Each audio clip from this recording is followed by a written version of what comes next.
গ্যাসের চুলায় অল্প উপকরণ দিয়ে অল্প সময়ে মজাদার সুস্বাদু পিৎজা বানিয়ে নিন বন্ধুরা। আসসালামু আলাইকুম বন্ধুরা, সবাই কেমন আছেন? আশা করি ভালো আছেন। আলহামদুলিল্লাহ, আমিও ভালো আছি। সামনেই দেখতে পাচ্ছেন আমি আজকের রেসিপিতে পিৎজা বানিয়েছি, আর খুব সহজেই। চলুন দেখা যাক। 1 কাপ পরিমাণে আটা নিয়েছি, সেখানে দিয়ে দিচ্ছি ইস্ট 1 চামচের অর্ধেক, লবণ স্বাদ মতো দিয়েছি। দেওয়ার পরে ভালো করে মিশিয়ে নিচ্ছি উপকরণগুলো ভালো করে মেশানো হলে সেখানে আমি দিয়ে দিচ্ছি সয়াবিন তেল, দিয়ে আবার মাখানো শুরু করে দিয়েছি। এরকম করে 3 চামচ পরিমাণে আমি সয়াবিন তেল দিয়েছি এবং মাখিয়েছি, যাতে করে পিৎজার যে ডোটা আছে সেটা খুব সফট হয়। দেখতেই পাচ্ছেন আমি সুন্দর করে মাখাচ্ছি। এটা একটু সময় নিয়ে মাখাতে হবে। 4 মিনিট সময় লেগেছে আমার এটা মাখাতে। আমি যেভাবে করে পিৎজা বানাবো, আপনি অল্প সময়ে অল্প উপকরণ দিয়ে বাড়িতে রেস্টুরেন্টের থেকেও ভালো মানের পিৎজা বানিয়ে সকলকে খাওয়াতে পারবেন। দেখতে পাচ্ছেন অল্প অল্প করে পানি দিব। এক কথায় যেভাবে করে আমরা রুটি বানাই ঠিক সেভাবে করেই করব। ভালো করে মাখিয়ে নিচ্ছি। অল্প করে পানি দিচ্ছি আর মাখাচ্ছি, কারণ একবারে বেশি পানি দেওয়া যাবে না।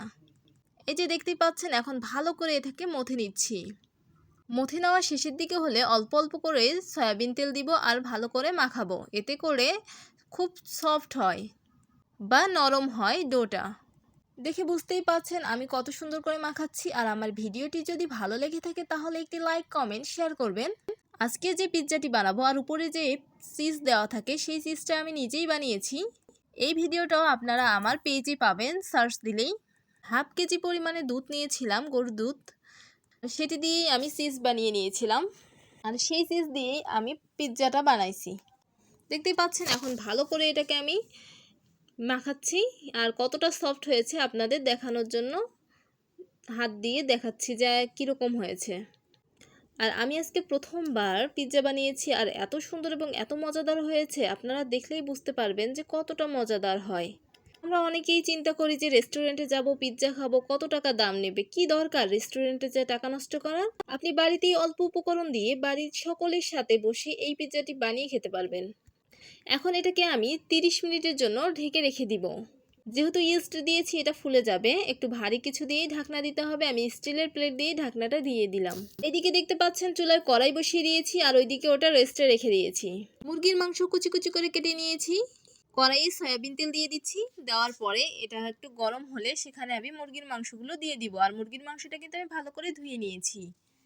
দেখতে পাচ্ছেন এখন এখানে মরিচের গুঁড়া দিচ্ছি, হলুদের গুঁড়া দিব 1 চিমটি পরিমাণ এবং লবণ দিব স্বাদ মতো। দেওয়ার পরে ভালো করে একটু নাড়াচাড়া করে নিতে হবে। 3 মিনিট পর্যন্ত এটাকে আমি ভেজে নিয়েছি। এই যে উল্টিয়ে পাল্টিয়ে দিচ্ছি। এখন সবশেষে এখানে একটু আমি ঘি অ্যাড করে দিব 1 চামচের অর্ধেক। আপনাদের যদি ঘি না থাকে তাহলে এটাকে স্কিপ করতে পারেন। জিরা এবং ধনিয়া গুঁড়া একটু অ্যাড করে দিলাম, এতে করে মাংসের যে একটা স্বাদ হয়, মানে স্বাদটা খুব ভালো আসে। এটা প্রায় হয়ে গেছে, এখন আমি এগুলোকে তুলে রাখবো। তুলে রাখার পর কিভাবে পিৎজা বানাই চলুন দেখা যাক। আজকের ভিডিওটি একটু বড় হয়েছে, তাতে কি, এরকম করে যদি আপনি পিৎজা বানান অল্প সময়ে অল্প উপকরণ দিয়ে, তাহলে তো কথাই নেই। এই যে দেখতে পাচ্ছেন উল্টিয়ে পাল্টিয়ে দিচ্ছি। এখন এগুলোকে আমি তুলে সাইডে রেখে দিব। আর এগুলো কিন্তু সিদ্ধ হয়ে গেছে, আর অতটাও সিদ্ধ করার কোনো দরকার নেই, যেহেতু এটা পিৎজার মধ্যে দিলেই পিৎজার সাথে এটা আবার সিদ্ধ হয়ে যাবে ভালো করে। এখন এটাকে আমি নামিয়ে রেখে দিয়েছি, আর ওটা ছিল ব্রয়লার মুরগির মাংস। এখন 30 মিনিট পরে ঢাকনা খুলে দেখতেই পাচ্ছেন এটা কিন্তু ফুলে গেছে। আর আমার জন্যে একটা যে পিৎজা, আপনি আপনার পিৎজার সাইজটা ছোট বড় করতে পারেন। আমি যেহেতু একটা বড় প্লেট, স্টিলের প্লেট দিয়ে বানাবো, সেই জন্য আমি একটু বড় করে নিচ্ছি। এটা 4 জনের জন্য পারফেক্ট পিৎজা বানিয়েছি আমি। এই পিৎজাটি মোট 8 পিস হয়েছে, আর খেতে কিন্তু দুর্দান্ত মজার হয়েছে, কোনোভাবেই কোনো কিছুই পুড়েনি। আপনাদের আমি প্লেটটা দেখিয়ে দিলাম যে আমি ওই প্লেটেই রাখবো। আর দেখতে পাচ্ছেন এখন আমি রুটির শেপ দিব। আর দেখতেই পাচ্ছেন আমি এখন এটাকে আবার ভালো করে মথে নিচ্ছি। মথে না নিলে তো হবে না, সেই জন্য মথে নিচ্ছি।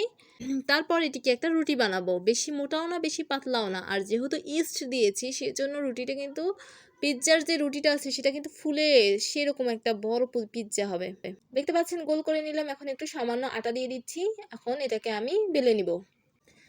আর এইভাবে করে আপনি যদি পিৎজাটা বানান, আমার কথায় না, এভাবে করে যদি বানান তাহলেই বুঝতে পারবেন যে কতটা মজাদার এবং সুস্বাদু হয়েছে।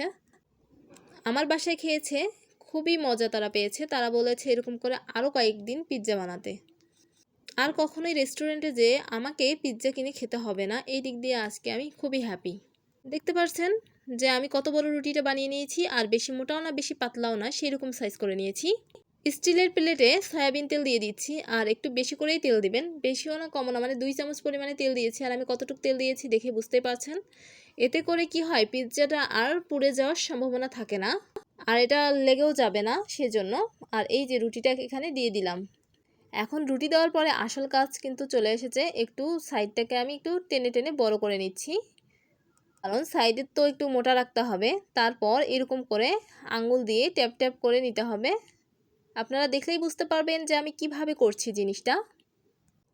এই যে উল্টিয়ে দিচ্ছি, তাহলে একটু মোটা হবে সাইডটা, আর দেখতেও খুব সুন্দর হয়। পিৎজার তো আসল যে মানান যেটা বলে, সৌন্দর্যই হচ্ছে তার সাইডটা মোড়ানো। আর আপনি যদি সাইডটা খুব সুন্দর করে মোড়াতে পারেন তাহলেই আপনি পারফেক্ট পিৎজা বানাতে পারবেন। দেখতেই পাচ্ছেন এটাকে আমি মুড়িয়ে নিয়েছি। এখন একটা কাঁটা চামচের সাহায্যে এটাকে আমি মানে ফুটা ফুটা করে দিব, এতে করে পিৎজাটা বেশি ফুলবে না। দেখতেই পাচ্ছেন আমি সম্পূর্ণটাকে এইভাবে করে কাঁটা চামচ দিয়ে করে দিয়েছি। এতে করে পিৎজাটা বেশি ফুলবে না, মিডিয়াম ফুলবে, যতটুকু ফোলা দরকার ঠিক ততটুকুই ফুলবে। দেখতে পাচ্ছেন এখন আমি এখানে টমেটো সস দিয়ে দিচ্ছি। 3 চামচ পরিমাণে টমেটো সস দিয়েছি। আপনারা ইচ্ছা করলে এটাকে আরও বেশিও দিতে পারেন, কমও করতে পারেন, সেটা আপনাদের ইচ্ছা, কিন্তু আমি 3 চামচ পরিমাণে দিয়েছি। এটা আমার পারফেক্ট ছিল। আমি কিন্তু কোনো পিৎজা সস কোনো কিছুই ব্যবহার করিনি, আর পিৎজা সস ছাড়াই আমি কিন্তু এই পিৎজাটা বানিয়েছি। তবুও কিন্তু রেস্টুরেন্টের স্বাদের থেকেও বেশ ভালো হয়েছে খেতে। দেখতে পাচ্ছেন একটি ডিম দিয়ে দিয়েছি। আপনারা ইচ্ছা করলে বড় পিৎজাতে আরও একটি ডিম অ্যাড করে দিতে পারেন। আমি একটা ডিম দিয়েছি, আর একটা ডিমেই সুন্দর লাগছে। আর এইদিকে দেখতে পাচ্ছেন মুরগির মাংসগুলো এখন আমি সুন্দর করে উপর দিয়ে দিচ্ছি সবগুলো দিয়ে দেওয়া শেষ হলে এখানে আমি আর কি অ্যাড করি চলুন বন্ধুরা দেখা যাক। দেখতে পাচ্ছেন মাংসগুলো দেওয়া হয়েছে, আর মাংসগুলো দিলে কিন্তু এর স্বাদ আরও মানে খুব ভালো লাগে খেতে মাংসটা।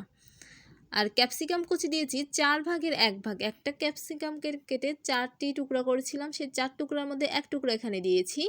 আর পেঁয়াজ, একটা পেঁয়াজকে আমি 2 টুকরা করে নিয়েছিলাম, সেই 2 টুকরা থেকে বড় বড় কয়েকটি নিয়ে দিয়ে দিয়েছি। দেখতেই পাচ্ছেন কতটুকু পরিমাণে দিয়েছি।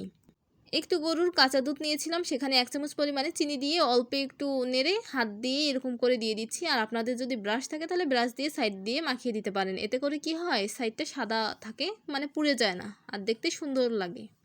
এখন এখানে দিয়ে দিচ্ছি আমি সেই চিজটি, যেটা আমি নিজে বানিয়েছি দুধ দিয়ে। এই যে এখন উপর দিয়ে সুন্দর করে ছড়িয়ে দিচ্ছি। আর এই চিজ না থাকার কারণে অনেকে ভয় করে যে পিৎজা বানাতে, আমি নিজেই ভয় করেছিলাম, কিন্তু দেখুন আমি নিজে বানিয়ে নিজেই এখানে দিয়ে দিলাম, আর হয়ে গেল। আর কীরকম হয়েছে বন্ধুরা আপনারা কমেন্টে জানাবেন।